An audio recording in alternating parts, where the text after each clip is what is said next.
Hello বন্ধুরা, আমরা আরেকটা ব্লগ নিয়ে বন্ধুরা আসছি এখানে আপনাদের সামনে। আমার বন্ধু তোমার কিন্তু একদিন একটা গান গাইতে হবে, ঠিক আছে? ইনশাল্লাহ খুব শীঘ্রই তোমার একটা গান শুনবো, ঠিক আছে? দেখো হ্যাঁ বন্ধুরা, আমরা এখন পটমী রিভারের পাশেই আছি।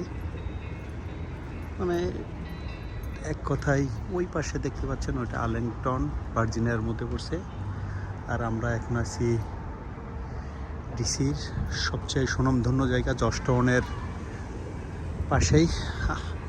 সুন্দর পরিবেশ এবং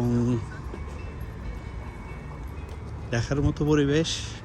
সবাই এখানে ঘুরতে আসে, হাঁটতে আসে, দৌড়াতে আসে, মিউজিক করতে আসে, মিউজিক শুনতে আসে। আমরা বেসিক্যালি এখানে আসছি ঘুরতে। ওই যে সামনে দেখতে পাচ্ছেন যে বিল্ডিংটা, ওখানে এখানকার যত বড় বড় কনফারেন্স, বড় বড় ইভেন্টগুলো হয়, ওখানে জো বাইডেন ওখানেই অনুষ্ঠানগুলো করেন। বা বড় বড় যে অনুষ্ঠানগুলো গভর্নমেন্টের বা বড় বড় অকেশন ওখানে হয়। এটা কোথায় দেখার মতো পরিবেশ, সবাই এখানে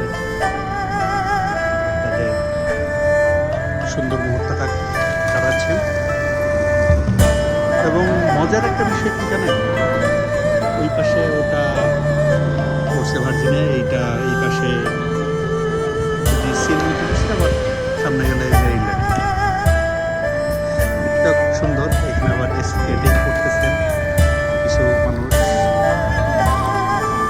ছেলেরা এটা খুবই পছন্দ করে এই গেমটা, ছেলে মেয়ে সবাই।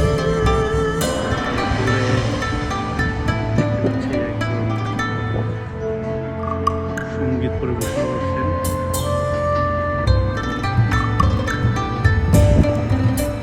সুন্দর কিছু দর্শনার্থীও আসছেন এখানে। ওনারা সময় পার করছেন। এশিয়ান আমেরিকান এখানে আছে নদীতে।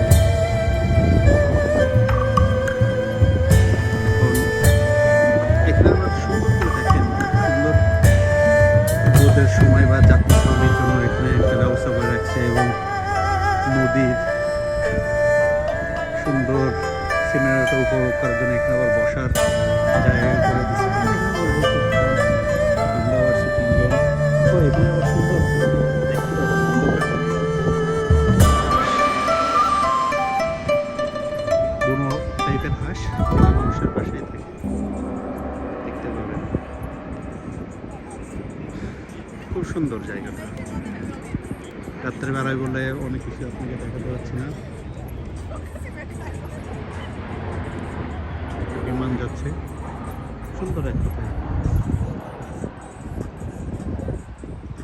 এই হাঁসগুলো আসলে কেউ ধরতে বা মারতে পারে না, মারলে এখানে অনেক বড় জরিমানা দিতে হয়। আমরা এখন পটমী রিভারের ওর এটা কিন্তু একটা ঠিক বলছে, ওর যখনই মনে করো সেইটাই। ওদের সবারই কিন্তু মোটামুটি ওই এক্সপিরিয়েন্সটা আছে কয়েকবার। আরে চোখের মধ্যে আমার বালু গিয়ে মনে করো 2-4। আসলে খুবই সুন্দর তাদের স্কিলগুলো তারা এখানে শো করতেছে। Very nice.